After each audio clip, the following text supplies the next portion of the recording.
झोपड़ी ससुराल। मनीलाल एक बहुत ही अमीर आदमी था। उसका अपना कपड़ों का कारोबार था। शहर में उसकी काफ़ी इज्जत और नाम था। मनीलाल की पत्नी जयंती देवी हमेशा गहनों से लदी रहती थी। उसे सजने संवरने का बड़ा शौक था। मनीलाल और जयंती देवी के दो बेटे थे। बड़े बेटे का नाम था राहुल और छोटे का रचित। राहुल को बड़ी बड़ी गाड़ियों और अच्छे अच्छे रेस्टोरेंट में खाने का बड़ा ही शौक था, पर रचित बिल्कुल ही सिंपल लाइफ जीना पसंद करता था। अरे रचित, चलना पार्टी में, बड़ा मजा आएगा। नहीं आज नहीं। आज मुझे अपने दोस्त की बहन की शादी में सीलमपुर जाना है। सीलमपुर? वो झोपड़पट्टी वाली जगह? छी, तू वहाँ कैसे जा सकता है यार? किसी ने तुझे वहाँ देख लिया तो हमारे घर का नाम कितना खराब होगा, पता है? भैया आपको पता है ना, सोहन मेरा कितना अच्छा दोस्त है, और दोस्ती में अमीरी गरीबी नहीं देखी जाती। पार्टी में आप जाओ, मैं तो सोहन की बहन की शादी में ही जाऊंगा। दोनों भाई अलग अलग पार्टी में जाते हैं।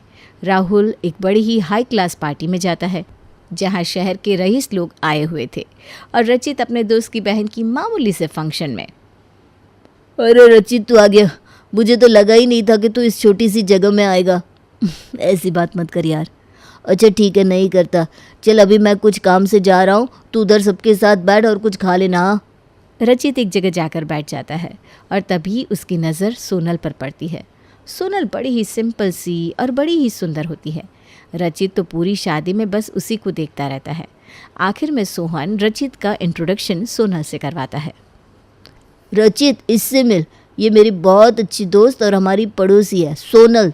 सोनल, ये मेरा बेस्ट फ्रेंड रचित, बहुत ही अच्छा लड़का है। ऐसे ही सोनल और रचित की बातचीत शुरू हो जाती है। रचित शादी होने के बाद घर आ जाता है, पर अभी भी उसका मन तो सोनल में ही लगा हुआ था। उधर सोनल भी रचित के बारे में ही सोच रही थी। रचित बेटा, तेरा भाई बता रहा था कि तू सीलमपुर गया था शादी में। तुझे अपने माँ बाप की इज्जत का कोई ख्याल है कि नहीं? तुझे पता है ना तेरे बाबूजी का कितने बड़े बड़े लोगों में उठना बैठना है। अगर तुझे कोई वहाँ देख लेता तो सब इज्जत मिट्टी में मिल जाती। माँ, आप कैसी बात कर रही हो? गरीब लोग क्या इंसान नहीं है? आप हमेशा अमीर और गरीब को इतना अलग क्यों समझती हो? क्योंकि वो और हम अलग हैं देवर जी। हम हाई सोसाइटी के लोगों का उन लोगों से क्या लेना देना। माँ जी बिल्कुल सही कह रही हैं, मैं उनकी बात से सहमत हूँ। देख, अब प्रिया भी तो कितने अमीर घर से है, तभी तो राहुल का रिश्ता यहाँ जुड़ पाया। हम तो अपने घर के नौकर भी देख कर रखते हैं, और तू तो दोस्त भी बिना देखे बना लेता है। रचित बिना कुछ बोले वहाँ से चला जाता है। मैं तो कहती हूँ देवर जी की जल्दी से कहीं शादी करवा दो, फिर अपने आप ऐसी वैसी जगह जाना बंद हो जाएगा। ये तूने सही कहा बहू, आज ही मैं तेरे ससुर जी से बात करती हूँ। रात को जयंती देवी अपने पति मनीलाल से रचित की शादी की बात करती है। मनीलाल अपने बेटे रचित के लिए शहर के बहुत बड़े बिजनेसमैन की बेटी से अपने बेटे की बात चलाता है। जब ये बात रचित को पता चलती है तो वो सोनल को फ़ोन करता है। हेलो सोनल, मुझे तुमसे कुछ ज़रूरी बात पूछनी है। मुझे बस हाँ या ना में जवाब देना। ऐसी क्या बात है रचित, बोलो क्या हुआ? मेरे घर वालों ने मेरे लिए एक लड़की देखी है। मैं वो शादी नहीं करना चाहता क्योंकि मैं तुमसे प्यार करता हूँ। अब तुम मुझे बताओ कि तुम मुझसे शादी करोगी या नहीं। रचित, मैं तुमसे शादी? तुम इतने अमीर और मैं एक गरीब दुकानदार की बेटी, हमारी शादी कैसे हो सकती है? वो सब तुम मुझ पर छोड़ दो, मैं सबको मना लूँगा। तुम बस हाँ करो। सोनल शादी के लिए हाँ कर देती है। रचित की खुशी 7वें आसमान पर होती है। वो जल्दी से अपने घर पर शादी की बात करने के लिए जाता है। माँ, बाबूजी, मैं एक लड़की से प्यार करता हूँ और मैं उससे शादी करना चाहता हूँ। अरे बेटा, हमें तुम्हारी पसंद से कोई एतराज़ थोड़ी ना है। राहुल ने भी तो अपनी पसंद से शादी की है। बताओ कौन है लड़की और कहाँ रहती है? बाबूजी, उसका नाम सोनल है और वो सीलमपुर में रहती है। सीलमपुर? वो झोपड़पट्टी में? हे भगवान, ये क्या दिन देखने को मिल रहा है मुझे। मेरे बेटे ने एक झोपड़पट्टी वाली लड़की से प्यार किया। अरे कुछ तो अपने बाप की इज्जत का ख्याल कर लिया होता। बाबूजी, प्यार कोई क्लास या स्टेटस देखकर नहीं होता। मैं ये शादी कभी नहीं होने दूंगा, समझा? अगर तूने दोबारा उस लड़की का नाम भी लिया तो घर से निकाल दूंगा। तेरी शादी उसी लड़की से होगी जो कल तुझे देखने आ रहा है। पूरे घर का माहौल एकदम शांत हो जाता है। घर में एकदम सन्नाटा छा जाता है। अगले दिन रचित को देखने सेठ रामलाल आते हैं। अरे मनीलाल, कहाँ है तुम्हारा बेटा रचित? ज़रा बुलाओ तो उसे। मनीलाल कुछ बोल पाता उससे पहले ही उसका बेटा रचित उसके सामने शादी करके खड़ा हो जाता है। रचित और सोनल को ऐसे देखकर सबकी आंखें फटी की फटी रह जाती है। माँ जी, ये देवर जी किस कचरे को उठा कर ले आए हैं? ये सोनल है और मैंने इससे शादी कर ली है। मनीलाल, तुमने इस बेटे को देखने के लिए मुझे यहाँ बुलाया था? अरे पहले अपने बेटे से तो पूछ लेते। देखो तो ये तो पहले ही दुल्हन ले आया। चलो अब अपने बेटे और नई बहू का स्वागत करो, चलता हूँ मैं। रामलाल वहाँ से चला जाता है और मनीलाल गुस्से में रचित को बहुत सुनाता है। निकल जा अब इस घर से, तेरे लिए यहाँ कोई जगह नहीं है। ठंडे दिमाग से काम लो जी। अभी उस रामलाल ने इन दोनों को साथ देख लिया है। अब तो कल के अखबार में ये खबर आ ही जाएगी कि मनीलाल के बेटे ने गुपचुप शादी कर ली। अब अगर आपने अपने बेटे को घर से निकाला तो दुनिया आपके मुंह पर थू थू करेगी। तो क्या इस कचरे को घर में रख लूं? बाबूजी, ये मेरी बीवी है, कोई कचरा नहीं। आपके घर में इसके लिए जगह नहीं है तो कोई बात नहीं, हम यहाँ से चले जाते हैं। रचित सोनल को वहाँ से लेकर जाने ही लगता है कि मनीलाल अपने नाम और इज्जत की खातिर उसे रोक लेता है। ना चाहते हुए भी वो उन दोनों को घर में रहने देता है। मैं बस अपनी इज्जत और नाम के खातिर तुम दोनों को इस घर में जगह दे रहा हूँ, पर मेरा तुम दोनों से कोई रिश्ता नहीं है। सोनल और रचित खुशी खुशी सबके पैर छूने लगते हैं, पर सब मुंह बनाकर अंदर चले जाते हैं। सोनल के चेहरे पर उदासी होती है। अभी सब नाराज़ है सोनल, इसलिए ऐसा कर रहा है। देखना थोड़े दिनों में तुमको भी भाभी की तरह इस घर में प्यार और सम्मान मिलेगा। हाँ, मुझे बस सबका दिल जीतना है। अगले दिन सोनल सुबह सुबह जल्दी से उठकर पूजा पाठ करके रसोई में खाना बनाने लगती है। जब उसकी सास और जेठानी वहाँ आकर देखती हैं तो सोनल को सुनाने लगती हैं। देखो तो माँ, कैसे रसोई में आकर खड़ी हो गई है, जैसे सालों से इस रसोई पर इसी का राज रहा हो। अरे मैं खूब जानती हूँ ऐसी लड़कियों को। ये बस मेरे बेटे जैसे भोले भाले अमीर लड़कों को अपने जाल में फंसाती है और फिर ऐसे ही घर में आकर मालकिन बनकर बैठ जाती हैं। पर मेरा नाम भी जयंती देवी है। मैं इसे इसके इरादों में कभी कामयाब नहीं होने दूंगी। नहीं माँ जी, आप गलत समझ रही हो मुझे। मैं तो जब इनसे मिली थी तब मुझे पता भी नहीं था कि ये इतने अमीर घर से हैं। अरे बस भी कर लड़की, तूने देवर जी को पागल बना लिया होगा, पर हमारे सामने ये ड्रामा काम नहीं करेगा। अरे वाह, ये इतनी अच्छी खुशबू किस चीज़ की आ रही है? मुझसे तो रुका ही नहीं गया, इसलिए मैं यहाँ खींचा चला आया। वो मैं खीर बना रही थी, आज मेरी पहली रसोई है ना, इसलिए। अरे वाह, बनाओ बनाओ, मैं बाहर डाइनिंग टेबल पर इंतज़ार कर रहा हूँ। आओ ना माँ, भाभी आप भी आओ, आज हम सोनल के हाथ की खीर खाएंगे। हाँ हाँ देवर जी, आप चलिए, हम अभी आते हैं। रचित के जाने के बाद अब इन झोपड़पट्टी वालों के हाथ का खाना खाना पड़ेगा मुझे, यही देखना रह गया था बस। इतना बोलकर सोनल की सास और जेठानी भी वहाँ से चली जाती हैं। सोनल के साथ घर में कोई भी अच्छा व्यवहार नहीं करता था। उसकी सास और जेठानी तो उसे हर वक्त आते जाते ताने ही सुनाती रहती थी, पर सोनल कभी भी रचित को ये सारी बातें नहीं बताती थी। उसके चेहरे पर हमेशा एक मुस्कुराहट रहती थी। वो बस हर वक्त घर के कामों में लगी रहती और सबका दिल जीतने की कोशिश करती रहती। ए लड़की, ये इतनी महंगी साड़ी लेकर कहाँ जा रही है? भाभी, ये इन्होंने लेकर दी है तो बस अलमारी में रखने जा रही थी। ये तो बहुत महंगी साड़ी है, और तू जितनी मर्जी महंगी साड़ी पहन ले, पर दिखेगी तो गरीब की गरीब ही। महंगी साड़ी पहनने से कोई क्लास और स्टेटस नहीं आ जाता। भाभी, मैंने तो उनको मना भी किया था कि साड़ी बहुत महंगी है, पर वो माने नहीं। ओहो मैडम, अब बस भी करो और चुपचाप ये साड़ी मुझे दे दो। मेरे पास कुछ पुरानी साड़ी पड़ी है जो मैं नौकरानी को देने वाली थी। अब से तुम वही साड़ी पहनना, समझी? सोनल रोती हुई वहाँ से चली जाती है। उसे अंदर ही अंदर बड़ा दुख होता है। वो अपने माँ बाप को याद करती है।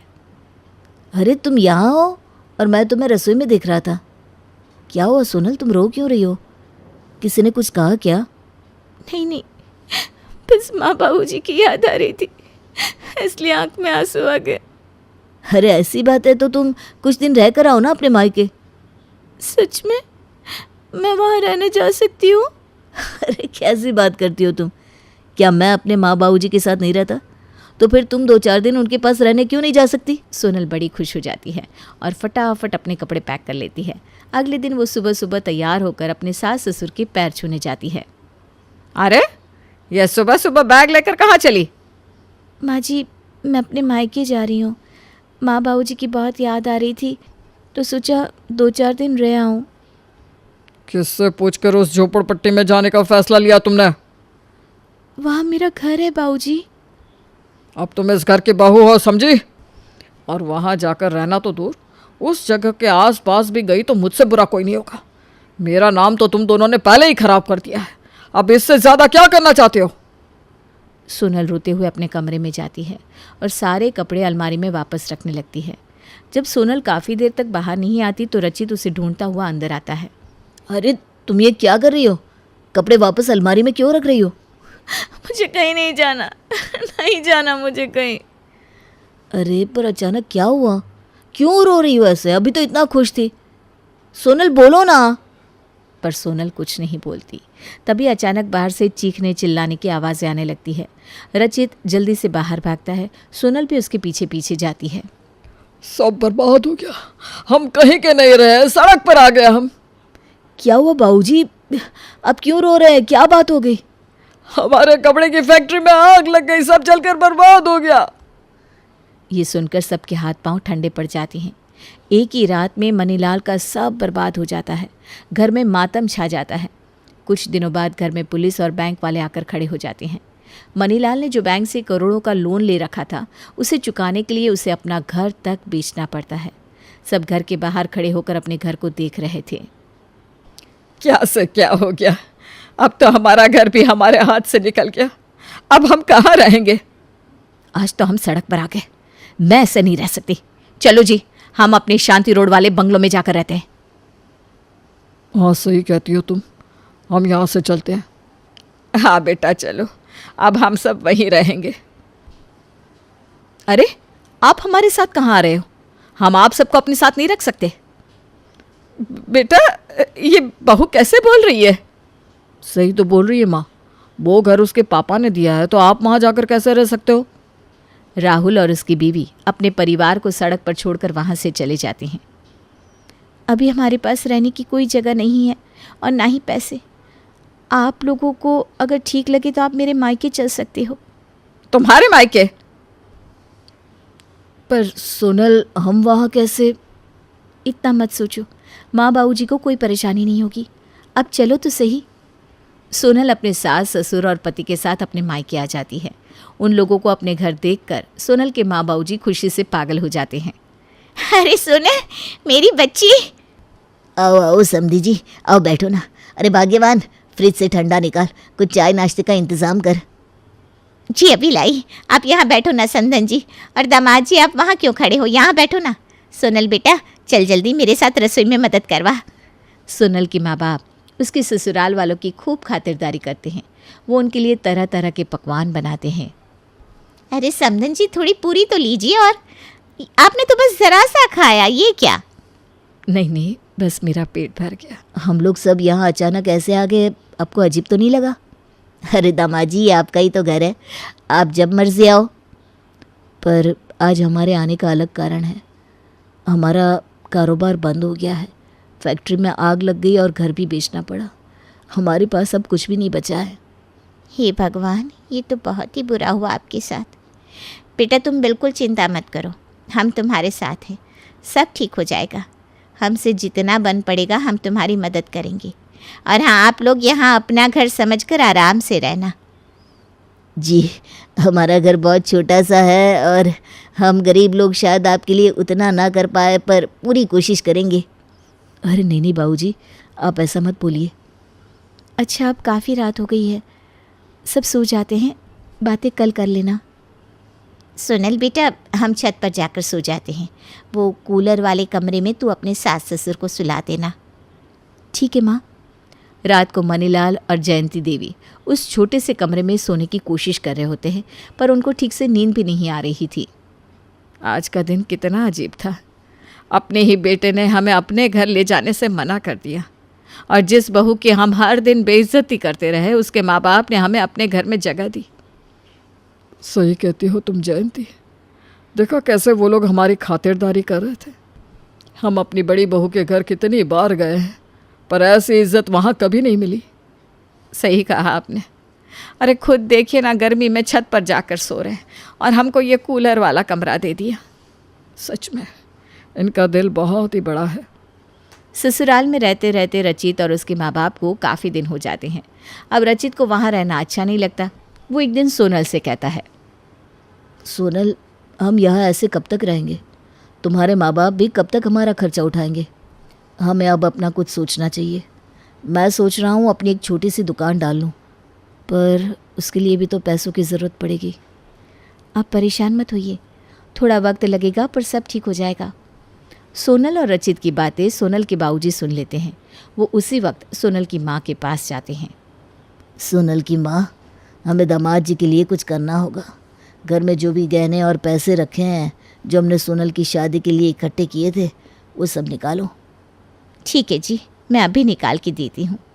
सारे गहने और पैसे निकाल कर वो रचित के हाथों में ले जाकर रख देते हैं।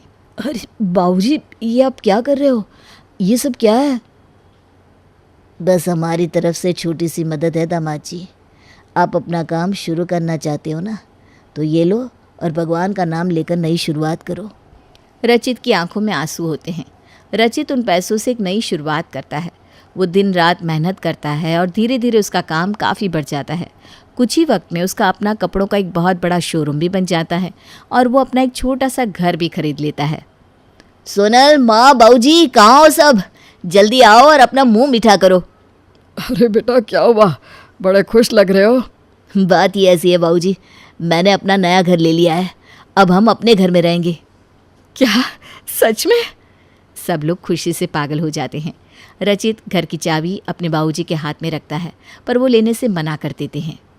नहीं बेटा, मुझे नहीं, उनको दो। इस पर तुम्हारे ससुर जी का हक है। अरे समधी जी, ये आप क्या बोल रहे हो? सही कह रहा हूँ मैं आज तक अपने पैसों के घमंड और स्टेटस में जीता रहा। आपकी बेटी को खूब सुनाया। उसे अपने ससुराल में कभी प्यार और इज्जत नहीं मिली, पर फिर भी वो चुपचाप सहती रही। जिस बहू और बेटे पर हम इतना घमंड करते थे, उन्होंने बुरे वक्त में हमें सड़क पर छोड़ दिया और आप लोगों ने हमें अपने घर में जगह दी। सच में ऐसी इज्जत और अपनापन किसी अमीर के घर नहीं मिला जो यहाँ मिला। हम इतने दिनों से यहाँ रह रहे हैं, पर आप लोगों ने हमें ज़रा भी तकलीफ़ नहीं होने दी। बेशक खुद हमारी वजह से तकलीफ़ सहते रहे। आज हमें अपनी गलतियों का बड़ा पछतावा है। रचित के माँ बाप सोनल और उसके माँ बाप के आगे हाथ जोड़कर माफ़ी मांगने लगते हैं। ये देखकर सबकी आंखों में आंसू आ जाते हैं। बस करो समधी जी, आपने हमें अपना समझा। सच में यही बड़ी खुशी की बात है। अरे बस भी करो अब ये रोना धोना। अब तो खुशी का वक्त है। आज हम अपने घर में चलेंगे। चलो ना, जल्दी से हमारा नया घर तो दिखाओ। उस दिन सोनल की उसके मायके से असली विदाई होती है। वो जाते जाते खूब रोती है, पर उसे अपने घर जाने की उतनी ही खुशी भी होती है। उसके माँ बाप खुशी खुशी उसे विदा करते हैं और फिर वो नए घर में अपने पति और सास ससुर के साथ बड़ी हंसी खुशी रहती है। उसके सास ससुर उसे खूब प्यार करते हैं और उसके बाद वो अक्सर सोनल के मायके उसके माँ बाप से मिलने भी जाते और कभी कभी सोनल के माँ बाप भी उसके ससुराल उनसे मिलने आते। कहने को दो घर होते हैं, पर ऐसा लगता है जैसे वो एक ही परिवार हो।